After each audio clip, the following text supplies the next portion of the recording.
berbasis kewirausahaan studi di Yayasan Baitul Mal Bank Rakyat Indonesia wilayah Aceh.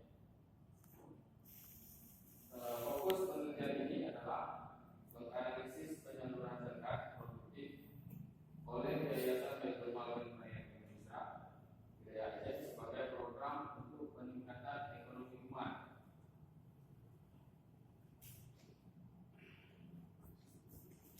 yang berbasis kewirausahaan di Aceh.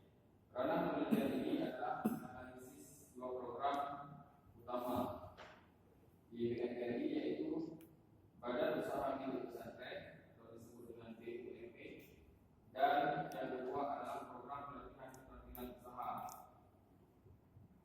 Program keterampilan usaha atau PKUR.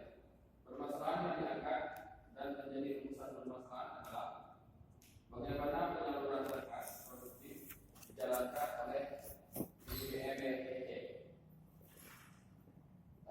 Kemudian apakah program-program yang dijalankan oleh BUMP Aceh telah berjalan untuk pengembangan kewirausahaan?